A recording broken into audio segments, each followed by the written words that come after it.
Emmerich Ravello had buried the girl he loved long before he married the woman. He did not, he told himself. She was gone the way a man tells himself an old wound has finally closed. Then, 2 nights before the alliance that would fold his empire into the Ashcombe machine, Cosima Farrow walked back into his city, and every careful lie he had built began to come apart in his hands. By morning, he had left his wife.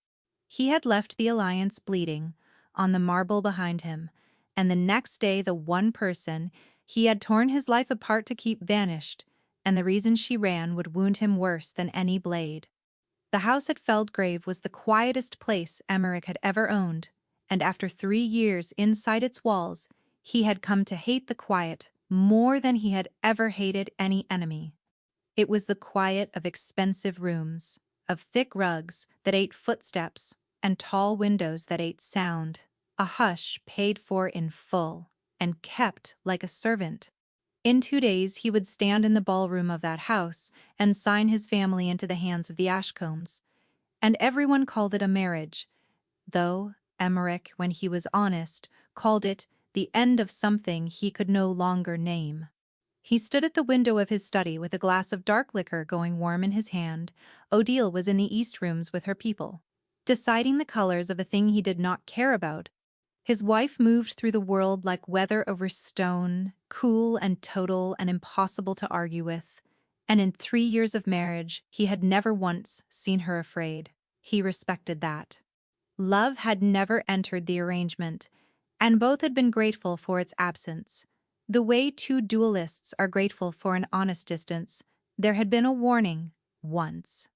Months ago, an old accountant named Fenwick, who had kept the Ravello books since Emmerich's father held the chair, had come to him gray in the face and said, in the careful voice of a man choosing each word as if it might be his last, that the Ashcombe numbers did not add the way friendly numbers add. That generosity of that size was never a gift but a hook with the fish already chosen. Emmerich had thanked him and sent him home. 2 weeks later, Fenwick's heart had stopped in his sleep, which is a thing that happens to old men, and Emmerich had let himself believe it, because believing it was easier than the alternative, and because a moving thing is hard to grieve. He had not thought of Fenwick in a month. He thought of him now, and did not know why.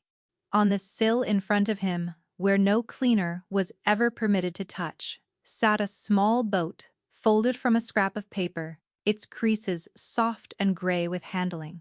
He had folded 2 of them a lifetime ago, on a riverbank in a part of the city polite people pretended not to see, and had pressed one into the hands of a girl with ink on her fingers, and kept the other, while she told him that one day the 2 of them would follow the little boats out to the sea and never come back. He had been 17. He had believed her. He had not seen Cosima Farrow in 11 years, and had never thrown his boat away, and never asked himself why a man who felt nothing kept a paper toy on his windowsill the way a saint keeps a bone. The door opened without a knock, which in that house only one man was permitted to do. Dacasmere Wren crossed the room the way he had crossed every room since they were boys running errands for dead men, easy in his body, certain of his welcome. He had stood at Emmerich's shoulder, through 9 years of blood, and never once flinched. And Emmerich trusted him, the way he trusted his right hand, which is to say, without ever thinking about it. The Ashcombe lawyers want the harbor clauses initialed tonight, Casimir said. Oberon is being generous again. It makes my teeth itch. Generous men are the ones you watch, Emmerich said. That is what I said. You taught me that. Emmerich might have answered. He did not get the chance because Idris came through the same door a breath later, without the ease and without the smile, and the look on his driver's face was the look of a man carrying something he did not want to set down. Boss, Idris said, there is a woman at the north gate. She will not give a name to the guards. He hesitated, and the hesitation was worse than anything he could have said. She gave one to me. She said to tell you, the river remembers, even if you do not. The glass went still in Emmerich's hand. Only one person alive had ever said those words to him, and he had spent 11 years and a great deal of money making certain she would never have reason to say them again. Emeric did not send anyone to bring her in. He went himself, down the wide cold stairs and across the gravel. His guards raked smooth twice a day, out to the north gate, where the floodlights turned the rain into a curtain of falling silver. She stood just beyond the bars in the dark where the light gave out. And even after 11 years he knew the shape of her before he knew her face. Cosima Faro had never stood the way other people stood.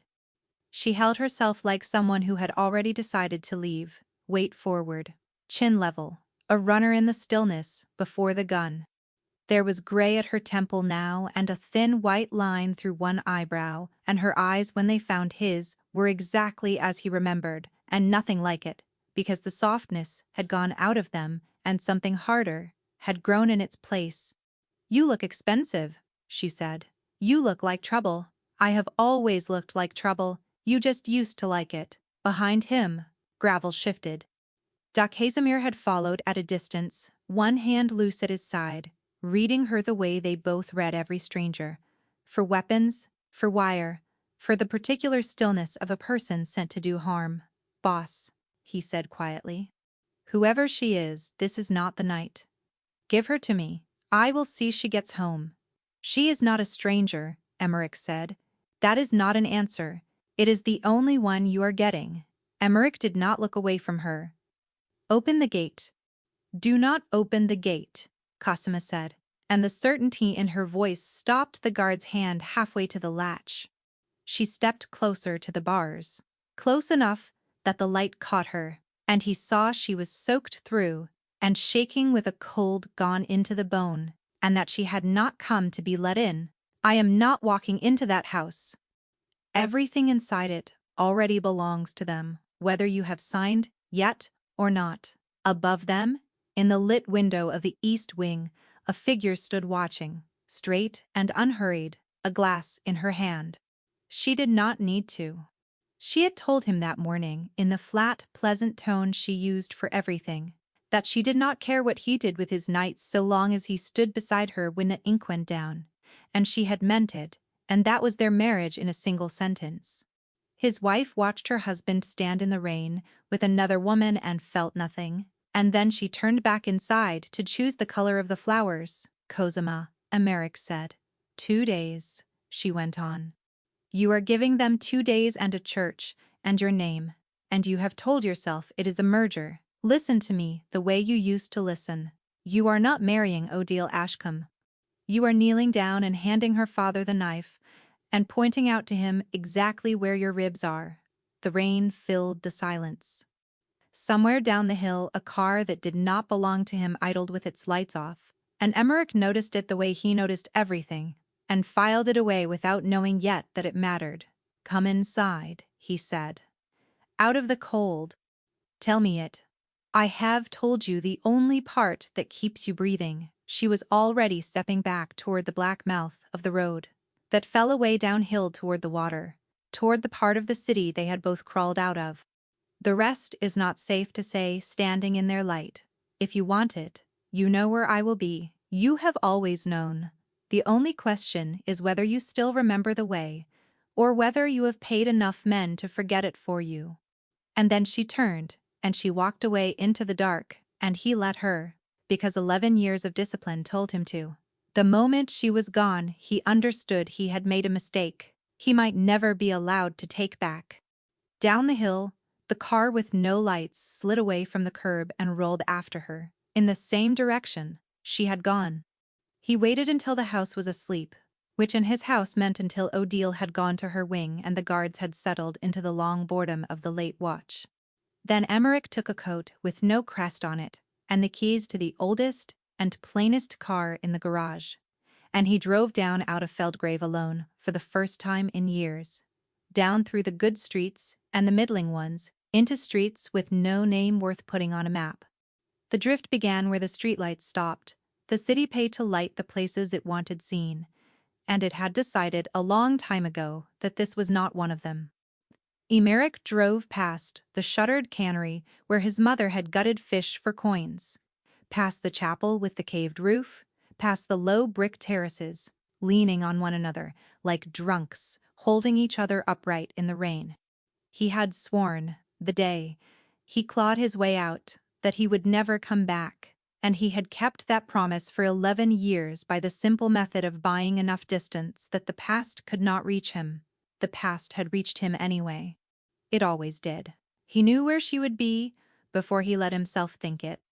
There was a place on the river below the broken jetty where they had gone, as children, to be no one, where a boy with nothing had folded a paper boat for a girl with less, and promised her the sea. He had told himself for 11 years that he left her because he had to, because the life he was climbing into would have killed her, because a man cannot carry a heart into a war. Standing now at the top of the muddy path, with the rain in his collar, he heard at last how thin the excuse had worn. He had not left her to protect her. He had left her because she was the one thing he could never control, and control was the only god he had ever served. She was there. Of course she was there. She sat on the same fallen stone with her knees drawn up and her face turned to the black water. And she did not startle when his shoe found the gravel, because she had heard him coming the way she heard everything. "You remembered the way," she said. "I never forgot it." He lowered himself onto the stone beside her, this man in a coat worth more than the house behind them, folding into the mud like the boy he used to be. "I paid a great deal of money to forget it. It seems the money was wasted." For a long moment neither of them spoke. The river went by, patient and old, carrying the city's rain out toward the sea that neither of them had ever reached. And then Cosima laughed, low and cracked and real, and she leaned her shoulder against his the way she had when they were 17, and owned nothing, and did not yet know that nothing was its kind of freedom. And something in Emmerich's chest that had been clenched shut for 11 years came loose and hurt like a limb waking up.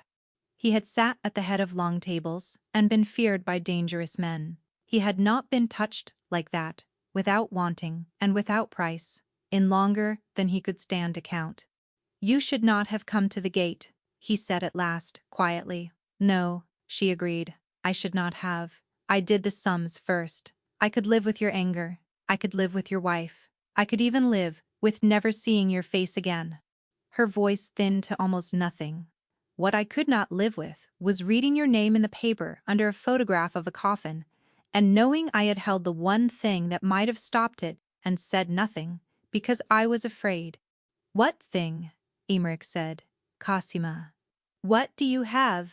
She turned to look at him then, and in the faint light off the water he saw for the first time the thing she had kept hidden beneath the anger and the cold. It was fear, old and worn and carried a long way. "Not here," she said. "They are already watching me.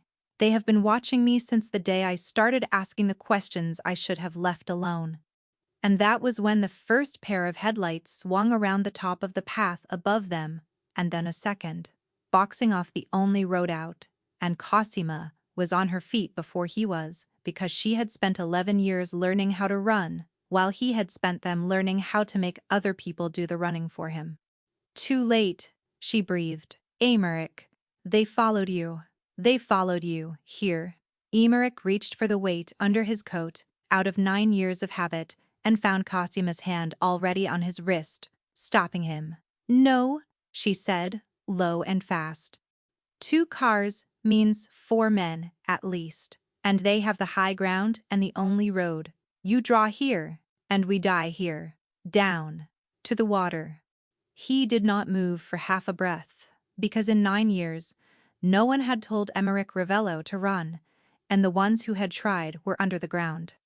Then a spotlight swept the path and she was already gone, sliding down the wet bank toward the black river with the sure feet of someone who had done it 100 times.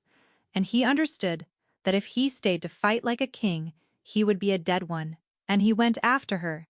Under the broken jetty, the dark was total, and the cold came up off the water, like a hand.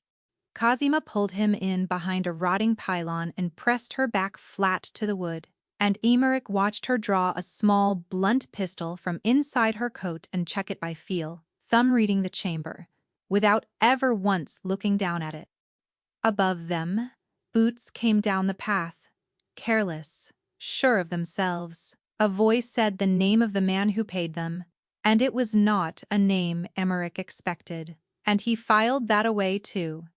Cosima's lips moved against his ear, so quiet it was more breath than sound. When the near one passes the leaning post, the light blinds him for 2 steps. That is our 2 steps, not before. How do you know that? Because I have stood under this jetty 4 nights this month, watching them walk that path, she breathed, waiting to work out how many of you they mean to bury. I know the light. I know the post. I know how long a man like that takes to reload because I have counted it. You thought I came to your gate to warn a lost love, Emmerich. I came because I have been keeping you alive for a month, and I was finally out of ways to do it. From the dark, the world turned over quietly inside his chest. He had come down to the river tonight believing a soft thing, that an old flame had surfaced out of loneliness, that he would hear her out and press money into her hands and put her somewhere safe, and feel for once like a man who protected the thing he loved, instead of spending it. Every part of that was wrong. She had not come to be saved. She had been standing between him and the grave for weeks, alone, unpaid, unthanked, with a cheap gun and a good memory, while he stood in a lit room upstairs and let his enemies measure him for a coffin. The woman he had left, because he could not control her, had spent 11 years becoming something no one could control, and she had turned it quietly toward keeping him breathing. The light swung. The near man reached the leaning post and threw up a hand against the glare, and for 2 steps he was blind. Now, Cosima said. They went not up, but along, hard against the waterline, where the mud sucked at their shoes and the noise of the river swallowed their own, and by the time the men above them thought to bring the light down to the water, the 2 of them were 40 feet gone and climbing a service ladder, slick with green rot toward the black underside of the old cannery. Emmerich hauled himself over the lip of the loading dock, and turned and took her wrist and pulled.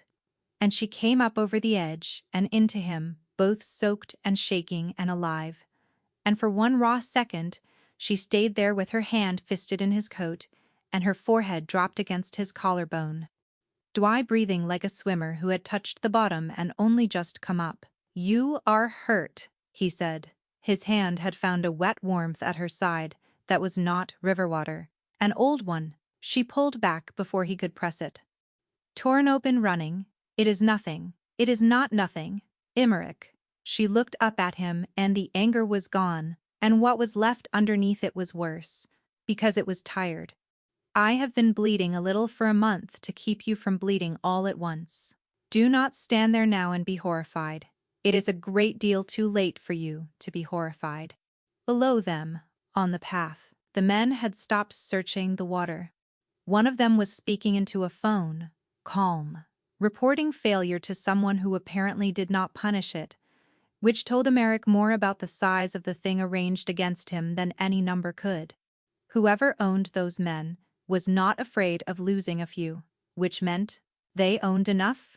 Come, Cosima said, pressing a hand to her side. Not to your house, somewhere they do not know I know about. And then I will show you exactly how they mean to end you, and you are not going to like whose hand is holding the knife. The room was above a shut laundry, 3 streets from the water, 1 bare bulb and a mattress on the floor, and a wall. Emmerich could not stop looking at once. She turned on the lamp. She had built a map of his ruin and hung it where she could see it while she slept. String ran corner to corner in tight red lines. There were photographs, grainy and long-lensed, of men meeting men in car parks and back pews.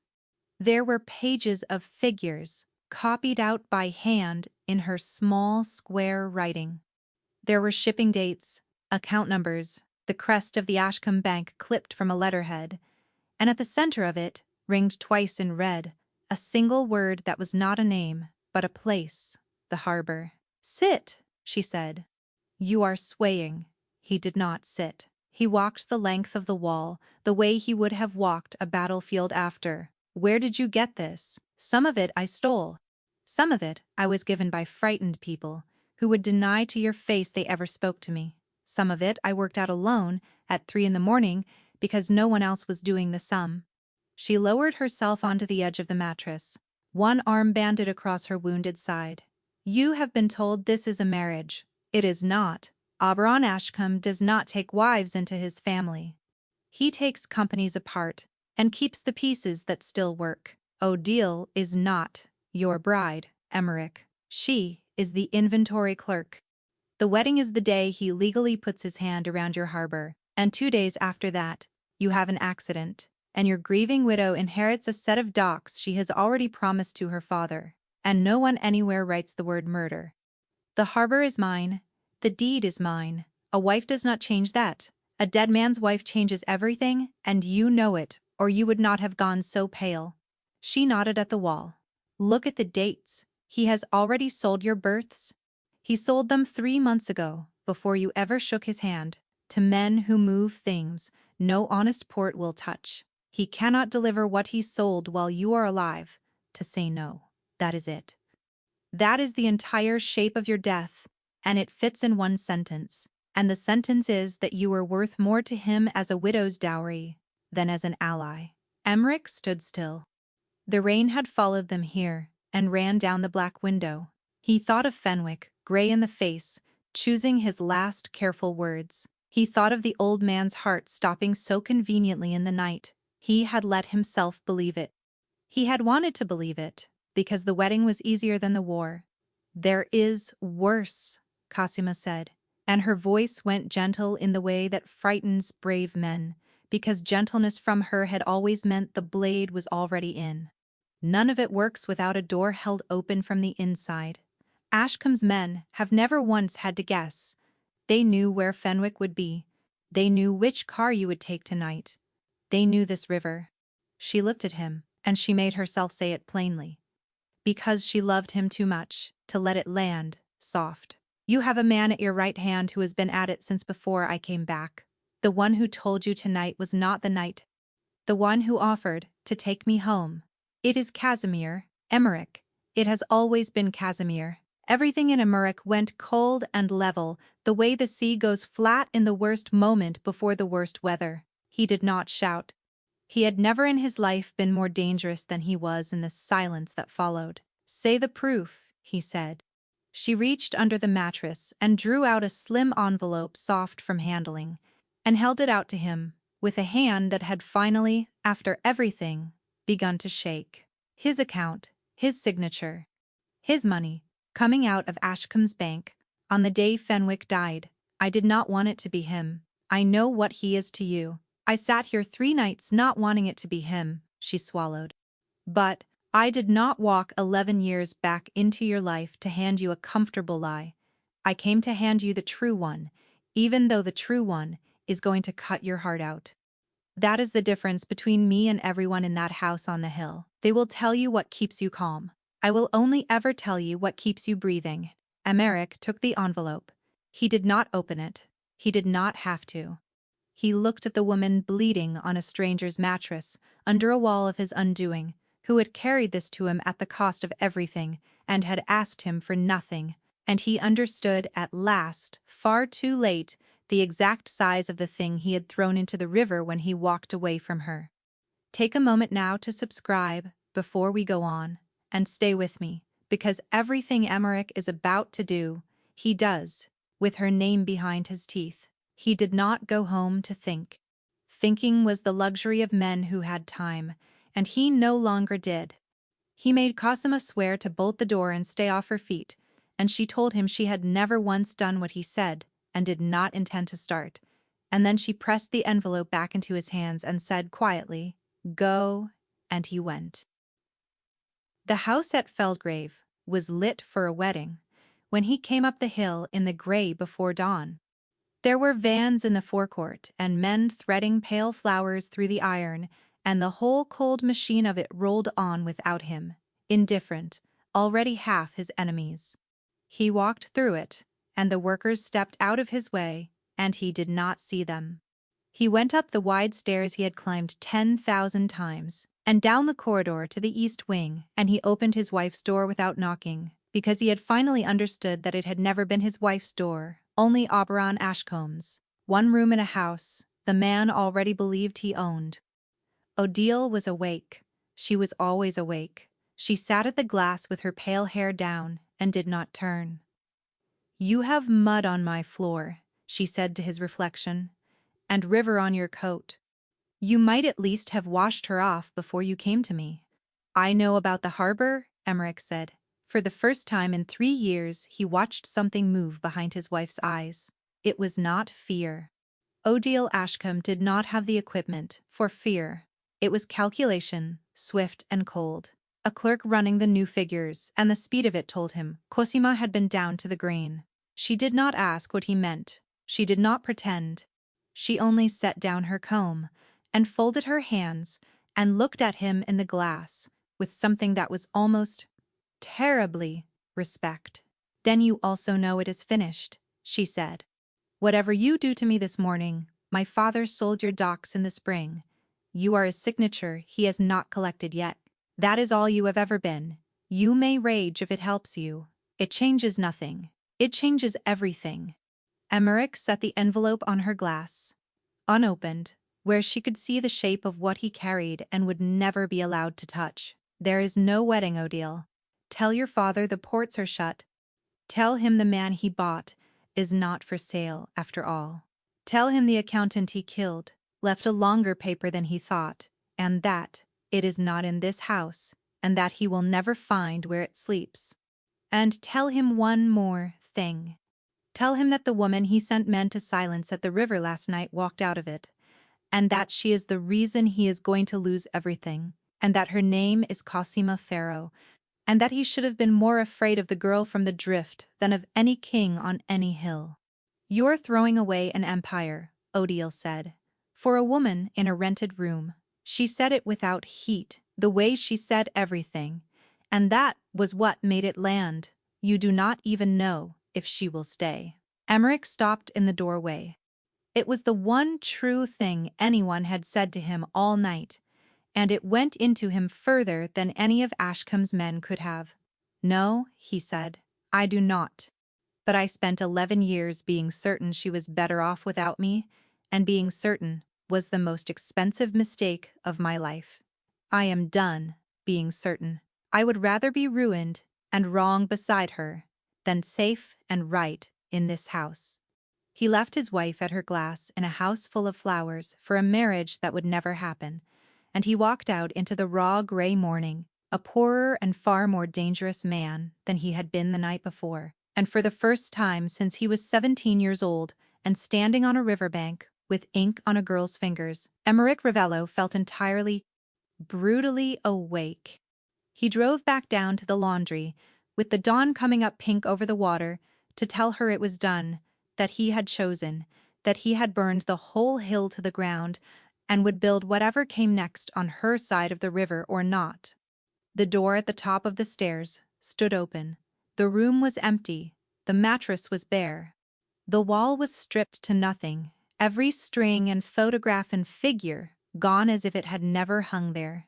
And on the bare boards in the center of the floor, folded from a page torn out of her careful notes, sat a small paper boat. She was gone. Emmerich stood in the empty doorway for a long time, and did not go in, because going in would make it real, and for one more breath, he wanted it not to be real. Then he crossed the bare boards and knelt and picked up the little boat, and it was warm still from her hands, and that was the thing that nearly broke him, that she had folded it and walked out into the dark while it was still warm. She had torn the page from her notes to make it, and through the thin paper he could read her small square writing running backward across the folds, and he understood that even her goodbye was information, a thing to read and not only a thing to grieve. Cosima Farrow did nothing by accident. She never had. It was the first lesson the drift ever taught, either of them, that carelessness was a luxury for people with something to fall back on, and neither of them had ever had a single thing. He unfolded it slowly, ruining the boat to save the message, working the soft creases apart with a gentleness that would have frightened his men, and there on the flattened page, ringed once in red, was a time and a tide and 3 words. The buyers come. The rest of the room told the story. His heart did not want to hear. She had not been taken.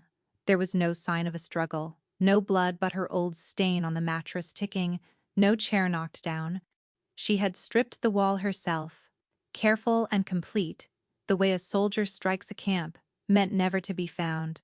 She had gathered 11 years of patient, dangerous work into her arms, and carried it out down a back stair while he stood in his wife's room burning a kingdom to the ground for her sake, and she had left him a paper boat, because she knew he would come back at dawn to tell her he had chosen, and wanted him to have something in his hands when he found her gone. Idris was waiting by the car below, with the engine running and the gray coming up cold over the rooftops. He took one look at his boss's face and said nothing, which was the whole reason Emmerich had kept him near all these years, that the man knew the exact weight of a silence and never once spent it carelessly. She was seen, Idris said at last, choosing each word as though it might break, on foot, before first light, going down toward the water. Alone, and moving like someone who did not want to be followed and knew every trick there was for not being. He hesitated, and the hesitation cost him something visible. "Boss, the men who came for you at the river last night. They were not Ashcomb's regular people." I asked the right questions quietly. "They were harbor men, buyers' men. The ones the docks were already sold to." And there it was, the shape of the thing turning over in the dark, and Emmerich saw it now, the way she must have seen it weeks ago, alone, by the light of one bulb. The last of the softness went out of him and left something colder and clearer in its place. She had not run from him. She had never in her life run from anything.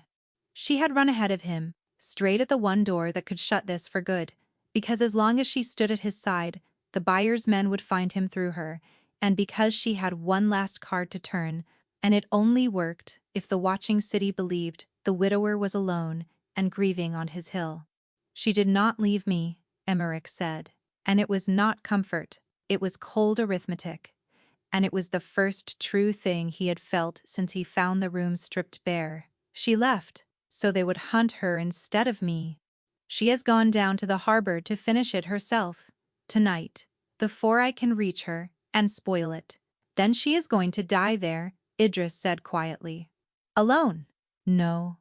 Emmerich closed his hand slowly around the ruined boat, until the soft paper gave beneath his fingers. "Not alone, not this time. I spent 11 years letting her walk into the dark by herself and calling it mercy. That ends tonight." He got into the car. He did not yet know the half of what she carried, or why she, of all the drowning souls in that drowned city, had spent her one life pulling his out of the fire. He was about to learn both, in a chapel with a caved-in roof, from an old woman who washed the dead, and the learning of it was going to take him apart at the seams.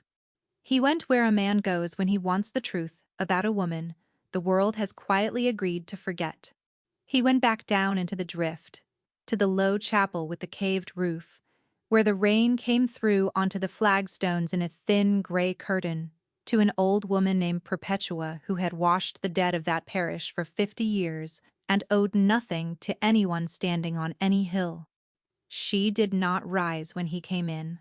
She sat by a hissing paraffin heater with a bowl of something gray going cold on her knee, and she looked up at his expensive coat and his ruined face, and she laughed, not unkindly, the way the old laugh at the young, who have only just this moment discovered that time takes things and does not give them back. "So," she said, "the river gave you up again. It gives everyone back, one way or the other, standing up or lying down. Sit, Ravello. You have the exact look of a man who has finally begun asking the right questions, about 11 years too late for them to be any use to him." "Casamafero," he said. He did not sit. "I know well enough who you have come about. There was only ever the one girl who put that particular ruin on a face, and you threw her into the deep water and swam hard for the far shore, and now you come creeping down here to me to learn just how far under she went before she taught herself to breathe it." Perpetua folded her ruined hands over the cold bowl. "You want back the years you were not here to see. I will give them to you, because someone ought to, and because she is about to go and do a thing tonight that will get her killed. And you are the only fool left standing in this whole city who might be stupid enough to stop her." And so she told him. She told him that after he left, Cosima had not wept where any soul could see her, and had not waited by any window for any man. She had gone quiet, which in that girl had always been the dangerous thing, the way the tide goes quiet just before it turns and comes in fast over the flats. She had learned to move unseen through a city that wanted her invisible, until the drift spoke of her the way it spoke of the weather, low and careful, a woman who knew, who could find a thing out, who did not forget and could not be bought. "There was a winter," Perpetua said, and her voice dropped, 3 years back, when she was grown so thin the wind went through her, and a man who thought he owned her sent 2 others to teach her what her silence was worth. She let me stitch her scalp closed by candlelight and never made a sound, and when I asked her who, she said it did not matter, because she had already made certain the man would lose the thing he loved most by Sunday. And she was right. The old woman's black eyes did not blink. "That is the girl you have come looking for, Ravello, not the one you left in the water. This one taught herself to live at the very bottom. But none of that is why she is walking down into that harbor tonight." The old woman went on, and her voice changed again, and Emmerich felt the change land in his chest a full second before his mind had caught the sense. "You want the why. The why has a name to it, and the name is Fenwick." Emmerich went still. "Your accountant, the gray, careful man who kept your father's books, and then yours. He was her father's oldest friend, from before her father drank himself under these parish stones. When Fenwick saw at the last what the Ashcombes were, when he saw you had been chosen and dressed, and were only waiting on the knife, he knew not one soul in your bright house he could trust, because that house was rotten to the roof beam. So he came down here into the dark instead. To the one person alive he knew would never sell what she was told, he laid it in her lap, and 2 weeks later, a careful hand stopped his heart in his sleep. Her eyes held Emmerich's without mercy. So do not imagine she came back for love, Ravello, or not for love alone. They murdered the last man who was ever gentle to her as a child, and she has spent every night since building the box she means to bury Auberon Ashcombe in. Keeping you breathing was only the half she would admit to. The other half is older and colder than any grief of yours, and she was never going to let you take it, because taking it meant letting you stand in front of the blade, and that girl has buried enough of the men she loved.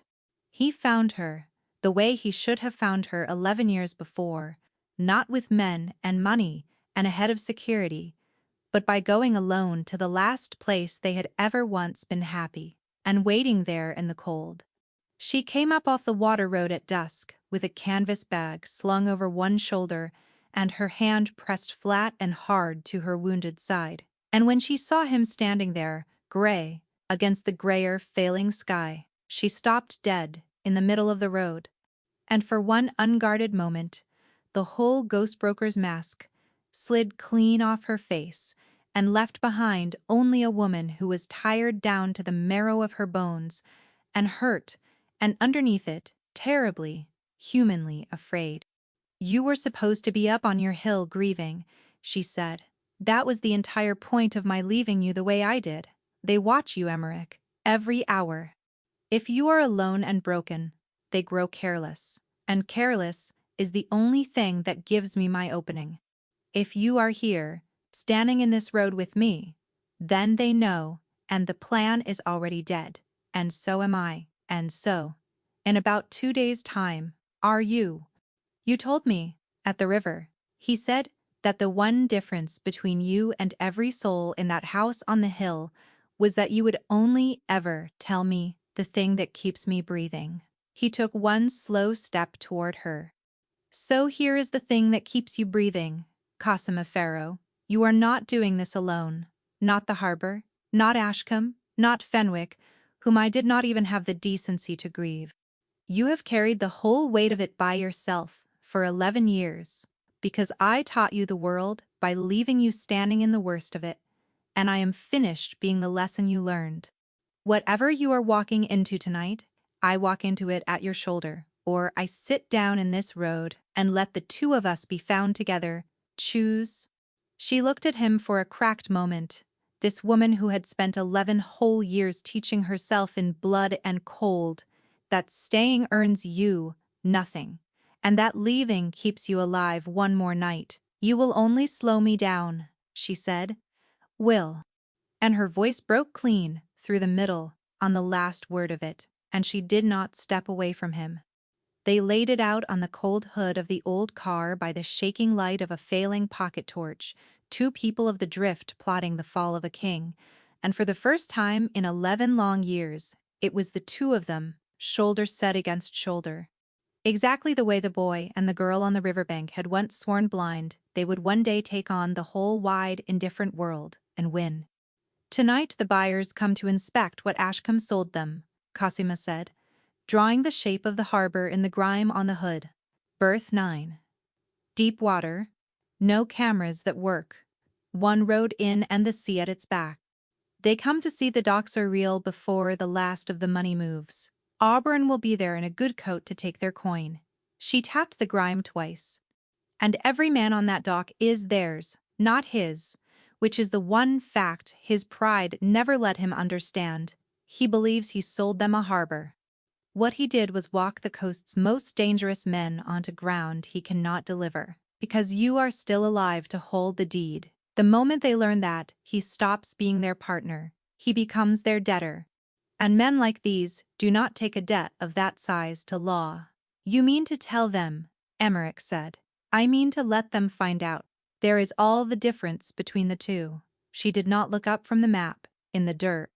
If I tell them, I am only a voice out of the dark, and that is a thing men like these know how to make stop.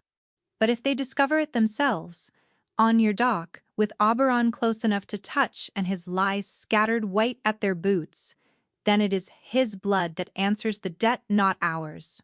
Now she looked up. I have the proof he sold a thing that was never his to sell, his signatures, the dates, the buyer's own crest on the paperwork, so not one can cry forgery. Tonight I lay it where they cannot help but step on it. And then, we are not there to fight one soul. We are there to be 3 streets gone before the first shot. In and out, ghosts. And Casimir, Emmerich said. The name came out of him flat, and it cost him a great deal more than any word had cost him in years. Something in her face gentled, because she knew now what that name had become to him. Casimir runs their gate. He has for months. He is the open door poor Fenwick went hunting for, and could never find, because a man does not test the hinge he has leaned his whole weight against. He will be at berth 9 tonight, holding the road. She chose the next words with care, because they were the dangerous ones. And he will know your face in any light or none. If he lays eyes on you before the paper is down, the night turns over and it turns on to us. He is the one man on that dock who is not a stranger to you. Strangers are simple. It is the ones who learned your voice when you were a boy, who know where a knife wants putting.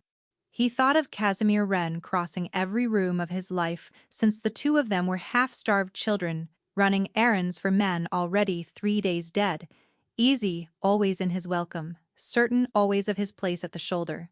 He thought of 9 years of shared blood, and a steady hand that had never once, in that time, so much as trembled at his side.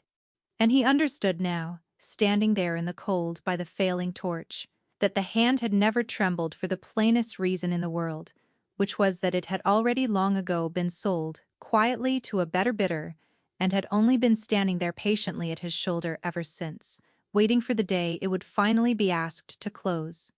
Then let him see me, Emmerich said. Let me be the one thing on that dock his eyes cannot leave alone. If Casimir is watching the man he betrayed come strolling up out of the grave, then Casimir is not watching the woman kneeling in the dark behind him, laying his whole ruin out beneath the buyer's feet. He met her eyes and held them. You go in behind me, while every last head on that dock is turned the wrong way. I will hold their attention. I have been holding dangerous men's attention my whole life long and hating every minute of it. Let it be worth one good thing, just the once, before the end. That is not a plan, Cosima said, and there was real heat rising in it now. That is, you offering yourself up as the bait so that the trap closes on you tonight instead of on me. I have already done 11 years of exactly that same arithmetic, Emmerich, every night, alone, and I will not now stand on the far side of a table and watch you do the same sum straight back at me and dare to call the thing love. Then, it seems, he said, and for the first time in the gray ruin of that day, something that was nearly a smile touched one corner of his mouth, that we shall have to both of us walk away from it again. Together, this time. I am reliably told that it can be done. It will be a great novelty for me. She did not laugh, but neither did she turn from him. She reached into the canvas bag and pressed something small and hard into his palm, and when he opened his fingers to the torchlight, he found a second paper boat, folded new, the paper still crisp and sharp at the creases, and tucked inside its narrow hull, written small and red, was a single word. It was the name of the far gate at the north end of the yard, the door she meant to come out through if every other thing went wrong tonight, so he would always have one last place to look for her. He closed his hand around it the way a man closes his hand around his beating heart, and did not trust himself to speak. They went down to the water when the tide stood full and black and high against the pylons, and on the low ridge above berth 9, before either of them had seen so much as a buyer step down from a single car, they saw the thing that turned the whole careful night over on its back. There were not 4 cars drawn up on the one road in, there were 9. Oberon Ashcombe had not come down to that dock to sell a harbor. He had come to bury the last man alive who could stop him, and he had brought a small quiet army along to help with the digging. And there at the gate, checking each dark car through with the calm lift of one gloved hand, stood Casimir Wren. They should have run then. Any sane pair of ghosts in that whole drowned city would have turned and run. But Cosima looked down at 9 cars where there should only ever have been 4, and she understood in a single held breath the thing that Emmerich was still one full beat behind, that the extra men down there were not standing on that dock to guard the buyers, they were there to remove them. That Oberon meant to take the buyer's coin and then be rid of the buyers and keep both the harbor and the payment for himself, and that the man in the good coat down there in the light was not merely a thief, but something with no floor to it anywhere, a hole in the world that went straight down. He means to bury them, she breathed. All of them. The buyers. On your dock with your name on the deed to it, and leave the rest for the law to find in the morning. It is the same trap he laid for you, only bigger and colder. You do not lose the harbor tonight, Emmerich. You hang for a dock full of dead men. Then we do not run, Emmerich said, and his voice had gone quiet and level, the way the whole sea goes flat and strange in the worst held moment, before the worst of the weather finally comes in. We change one thing. We make certain the buyers know exactly whose grave they are standing in, before ever the shovels come out. There was no time left in the world for a plan worth the name. There was only the full black tide, and the dark between the stacked containers, and the 2 of them going down the loading ramp with their hearts up high and hard in their throats. Cosima went low along the waterline, down into the black under the dock the way she had gone under the jetty, sure and silent as a rumor, the folded proof pressed flat and dry against her ribs. Emmerich went the other way entirely. He went up onto the open dock and straight into the light, into the middle of 9 cars and 40 armed men, walking the way he had walked into every room of his life, unhurried, spine straight, a man who owned the ground beneath his feet and dared it aloud to say otherwise. Gotchner saw him first, of course he did. The gun came up out of 9 years of hard habit, and then it stopped, halfway up, and hung there shaking in the air, because even now, even bought and sold and standing on the wrong side of it all, Some old animal part of Casimir Wren could not make itself point a loaded barrel at the one face it had followed up out of the gutter and into the light. Merrick. His voice cracked clean down the middle of the name. God, you were meant to be up on the hill. Why are you never, not once in your whole life, where I put you? Because you never knew me half as well as you spent your whole life telling yourself you did, Emmerich said, and he did not stop walking. He walked straight on into the light and straight at the man, so that every last eye on that dock swung around to the impossible sight of the dead man come strolling up out of his fresh grave, and for 3 long seconds, not one of 40 armed men was looking anywhere else on this earth but at him. 3 seconds was all she had asked for, and all she had ever needed.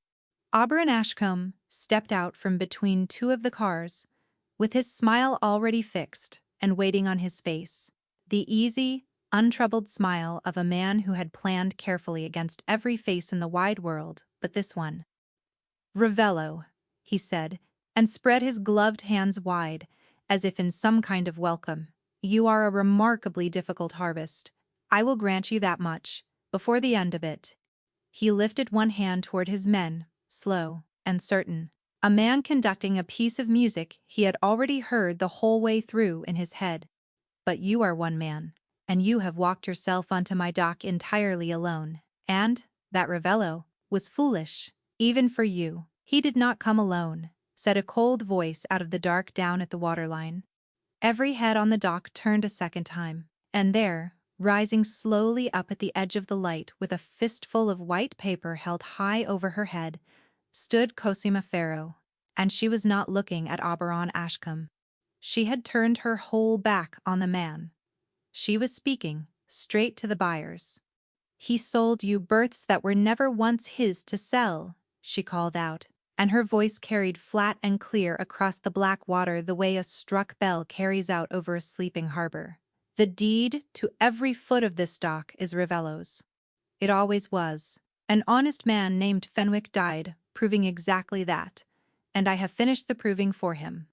You have paid Auberon Ashcombe good money for a harbor that he does not own, and that he cannot hand to you while Ravello still draws breath, which is the entire reason he has brought 40 guns down here tonight, to a meeting that needed only 4. She let that hang in the salt air for 1 full heartbeat. "So, you might all of you do well to ask yourselves, gentlemen, for whom exactly the other 36 of those guns are here." She threw the pages up into the air.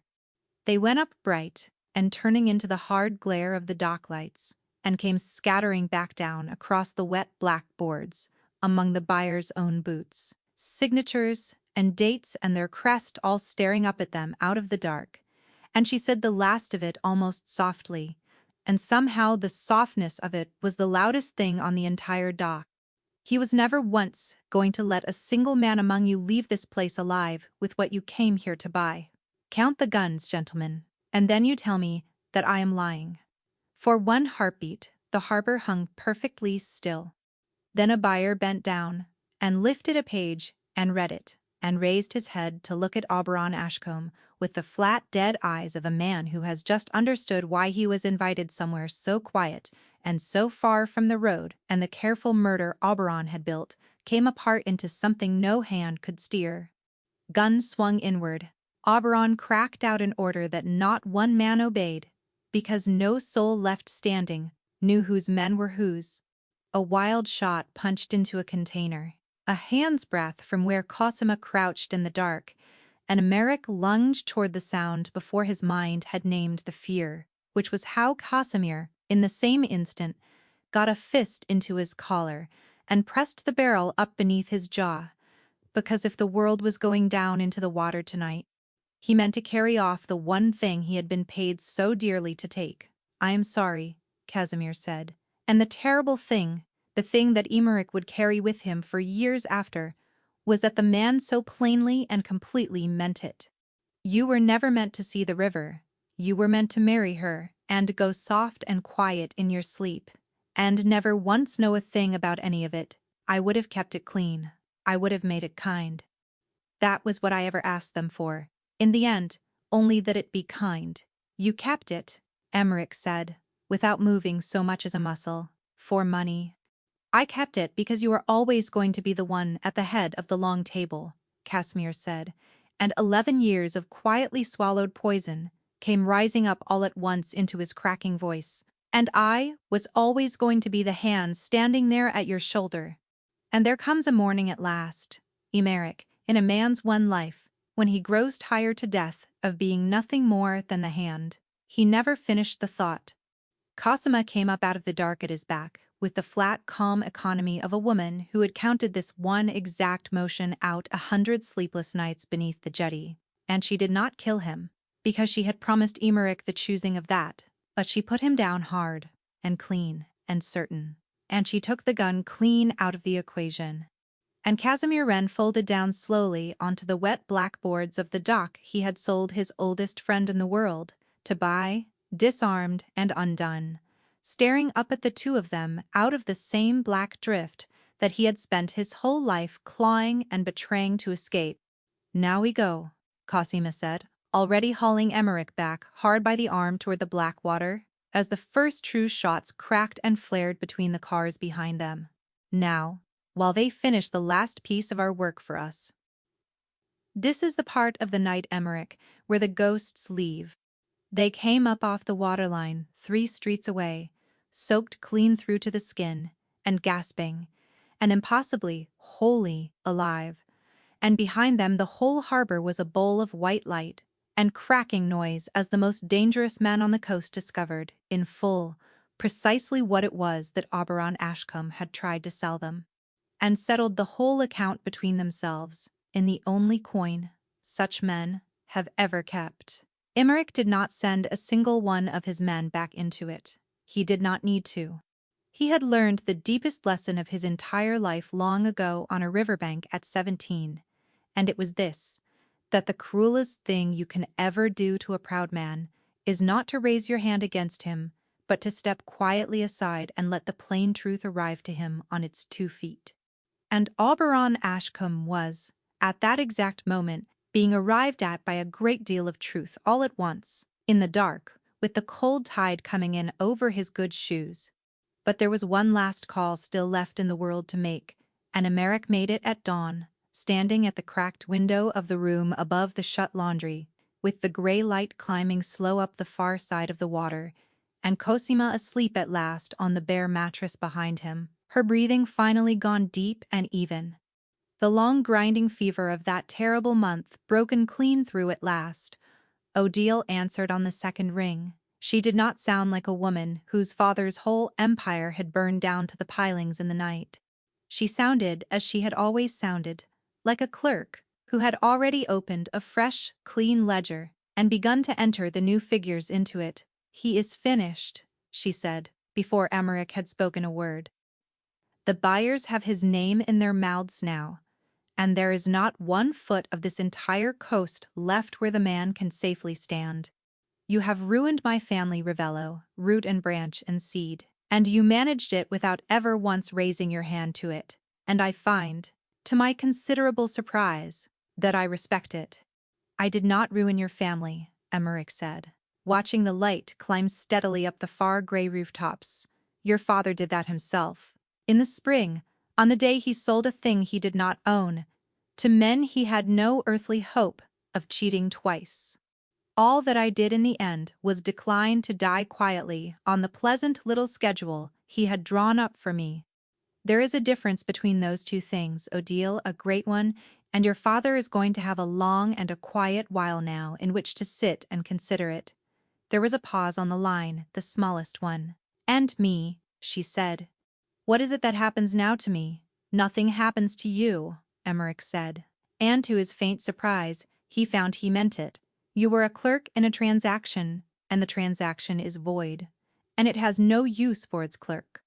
Take what is honestly yours and go somewhere. Your name is not a debt owed to frightened men. Do not come back to my city. Do not move so much as a crate through my harbor. Stay, gone, and love, and understand, It is more mercy than anyone on that dock last night was shown. He paused. You told me at your glass that I did not even know whether she would stay. You were right. I still do not. But I have learned one true thing since I left your house. That a life spent afraid of losing the one good thing you were given is only a slower way of never having had it. Goodbye, Odile. He set the phone down on the sill, and he did not lift it up again. The empire he had spent 9 years building was a smaller thing this gray morning than it had been the morning before. The alliance was so much cold ash. The harbor lay quiet and unsold, and 100 arrangements would have to be built again from the ground up, and men on other hills would come soon to test him, having smelled that he could be made to bleed. He looked at the real and terrible price of the choice he had made, and found he could not make himself care the way he was supposed to. Because the only account that had ever mattered to him was breathing soft and slow on a mattress 3 feet behind his back, and set against that one sleeping thing, every harbor and hill and grasping kingdom on the coast weighed out to nothing. Behind him, the slow rhythm of the breathing changed. He turned. Cosima was awake, and watching him steadily across the gray room. And already, he saw with a sudden cold drop of his heart, already she was halfway to gone. She had her canvas bag gripped in one hand. She was sitting up on the mattress with her boots already laced. And she wore once again the exact same look she had worn beyond the bars of the north gate in the rain on that first night. Weight carried forward, chin held level, a runner gone, perfectly, terribly still, in the last held second, before the gun. It is done, she said softly. Oberon is finished. Fenwick is answered for at last, after all these years. You are alive, and you are free of the whole rotten pack of them, and there is nothing left, standing in this entire city, that has any more need of me in it. She got slowly to her feet, wincing as the movement pulled at the stitched wound in her side. So this is the part, Emmerich. This is the part of it where I go. He did not reach for her. And that was the first thing he understood, standing there in the thin gray light of that bare room, that if he reached out for her now, she would be gone between one breath and the next. That Cosima Farrow had spent 11 years teaching herself, in the hardest school there is, that every hand which reaches for you is only a hand that has not yet let you go. And that he, of every soul alive on earth, had been the one to teach her that first, and best, and deepest of all. So he did not reach. He stood still, and he let her keep her clear road to the door, and he spoke to her, instead, across the width of everything they had ever lost. Tell me why, he said, not the arithmetic, not the plan. The plan is done now, and it worked, and it was better than anything I could ever have built myself. You are safe now. I am safe now. There is not one man left breathing in this whole city who is hunting either one of us tonight, and still you are standing there in front of me, with your boots laced and your bag in your hand. So tell me the true why, Cosima. Not the reason you give to the world, the one that lives underneath the one you give. She stopped, with her hand not quite touching the door. Because you left, she said. And her voice was perfectly steady, which was worse than if it had broken.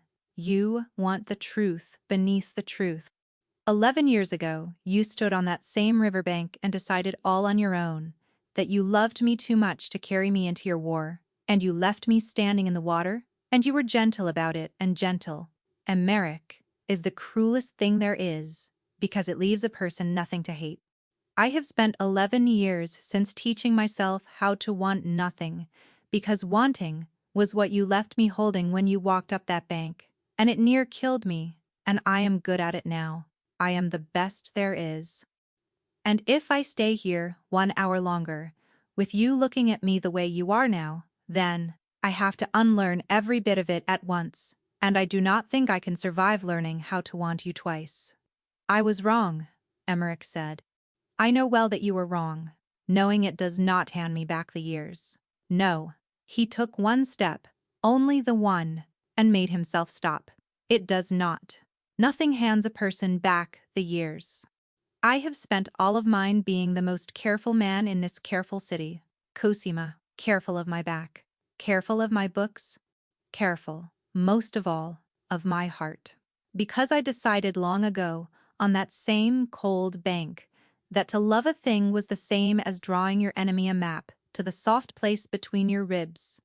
And then you came to my gate in the rain and told me the river remembers, even if I do not. And I have not been careful for 1 hour since, and it is the only time in 11 years I have been awake inside my life. He held out his open hand, palm up in the gray light. I am not asking you to want me twice. I am asking you to let me spend the rest of one dangerous life, proving that this time I do not leave, not when it is hard, not even when leaving would keep you safe. I left you once to keep you safe, and it is the worst thing I have ever done, and I will not ever do it to you again. She looked at his open hand for a long time, and she did not take it. You cannot promise me that, she said. Men who live your life do not get to make that promise to anyone. Someone will always come to the gate, some night, some year, someone always comes to the gate. Then let them come, he said.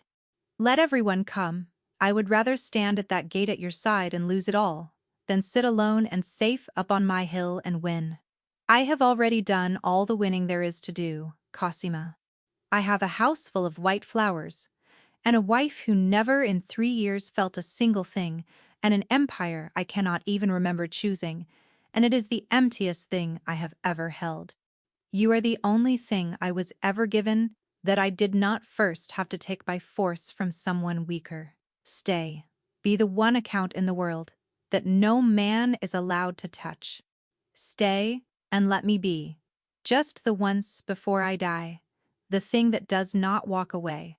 And when the empire is gone, she said, and it was the last wall left standing between them, and they both knew it. When the ports are half of what they were, and the other hills are circling in close, and you are lying awake in the dark, doing the sums, some gray morning you are going to look at me across your smaller kingdom, and you are going to know, down to the penny, exactly what I cost you, and you will not say it. You are far too proud a man to ever say it out loud. But you will know it, Emeric, and I will see you knowing it, and it will kill me slower than any blade on any dock ever could. You have the sum backward, Emeric said. You have always had it backward, and that clever head of yours has never once been able to reckon it straight. You were never the cost, Cosima. You were the only thing I ever bought in my whole life that was worth the price. Everything else, the house, the harbor, the name, that was the cost. That was 11 years of paying, and paying, and paying, again, for a thing I did not even want. You are what the paying was always supposed to have been for, and I was too much a coward for 11 years to know it. Until the morning I kicked in a rotten door and found you bleeding on a stranger's floor to keep me breathing. And then, because words had never once been the true language between the two of them, he reached into his coat and drew out the little paper boat, the one she had left him warm on the bare boards of that room, ruined once and refolded a dozen times over since, until it had gone as soft as cloth in his pocket. And he crouched down and set it on the floor between them, on the flat gray water of the morning light, its blunt little bow pointed straight at the door and the whole wide world beyond it. You told me once, he said, still crouched, looking up at her, a whole lifetime ago, that one day the two of us would follow a boat, exactly like this one, all the way out to the open sea. I have thought about that promise every day for 11 years. I told myself over and over that it was only a child's foolishness, and I let it go, and letting it go is the great regret of my entire life. I am 11 years too late to keep it the way that the two of us meant to keep it. But the river is still there, down at the bottom of the hill, and the sea is still out there, exactly where it has always been. And I am asking you, this time please, to let me keep the promise, instead of breaking it again. Cosima Faro looked down at the small ruined boat, sitting on the floor between his boots. And then she looked back up at the man himself, the coldest man on the whole cold coast, who had in the space of 2 days burned a kingdom to the ground and buried an enemy, and put down the friend of his childhood, and come all the way back down at the last to the black water where he was born, and who now knelt in a rented room with his one hand held open and his heart, for the first time in 11 years entirely undefended. She set down the bag. She crossed the room to him slowly, one hand still pressed to her wounded side, and she did not take his open hand. She did something braver than that by far. She stepped clean past it, and she put her forehead down against the center of his chest, over the steady, hard, living rhythm of his heart, exactly the way she had done under the black jetty when they had only just come up out of the cold water alive. And she let go, at last, of 11 long years of teaching herself to want nothing. "I never threw mine away either," she said against his chest, so quietly that he felt the words far more than he heard them. "The boat. The one you folded and gave me on the bank that day. I have carried it 11 years, in the lining of every coat I have ever owned. I used to take it out in the dark and look at it, to remind myself never ever to be that stupid again." She let out one long breath that was half a sob, and the other half, somehow, against everything, a laugh. "And here I am, about to go and be exactly that stupid again." "Yes," Emmerich said, and he closed both of his arms around her at last, as though she were the only harbor left standing on the earth. "Please, be that stupid again. Be that stupid with me, Cosima Farrow, for the rest of our lives." They did not stay in the city. Emmerich Ravello did the one thing no man on any hill believed him capable of. Vi. He kept a smaller kingdom than the one he had burned. Enough to keep the two of them safe, enough to keep them feared, and not 1 foot more, and let the grasping rest of it go the way a man lets go of a coat he has worn so long he has stopped feeling its weight. The other kings watched and waited, patient as crows, for the weakness to show. It never did. They had all made the same mistake Oberon made, which was to believe a man is strongest when he has the most to lose. Emmerich had spent 9 years owning the most to lose, and afraid every hour. Now he owned exactly one thing he could not bear to lose, and the strange arithmetic of it was that owning only the one thing had made him, at last, unafraid. Casimir Wren was put onto a slow boat going a long way south, alive, with word sent ahead that he was never to be seen on that coast again. It was Cosima who argued for the living over the dead, and not from softness. "Let him live," she had said. In exactly the small and nameless world he sold his soul trying to climb out of. That is the crueler sentence, and you know it. Auburn Ashcombe was not put anywhere by anyone. The buyers had seen to that themselves, on the dock, in the dark, and Emmerich never had to lift his hand to it. And that was the true shape of the power he held. Now that the plain truth did his violence for him, and asked no blood of his in return, and they saw to Fenwick. His grave was down in the drift, laid under the old leaning parish stones, in beside the father whose face Cosima could barely any longer call to mind. And they had it cut properly at the last, deep and clean and square, with his full name upon it, and his dates, and one line beneath them which Cosima chose. She stood over the fresh-cut stone a long while in the thin cold sun, saying not one word, and Emmerich stood at her shoulder and did not once try to fill the silence up with any words of his own, because he had learned at last, too late for most things in his life, but not, it turned out, too late for this one, that some debts a man pays only by standing still and quiet beside them. And then, on a bright, hard morning with the wind coming clean and cold off the open water, the two of them went down together to the river below the broken jetty, to the fallen stone where a penniless boy had once folded 2 small paper boats for a girl who had even less than he did, and promised her. Cosima had her boat already in her hand, the old one, the soft gray one, 11 years carried in the lining of a dozen coats, folded and unfolded 1,000 secret times. And Emmerich brought out its twin, the one he had kept all those same years on the sill of his cold house where no hand was ever allowed, and he watched her eyes go wide as she understood that he had kept his exactly as she had kept hers. That on opposite sides of the same drowned city, they had each been carrying half of the same childhood promise through 11 years of the dark, and neither had ever known the other had done the same. Two little paper boats, folded on the same lost afternoon by the same young hands, parted for 11 years, come back at last to the same black water.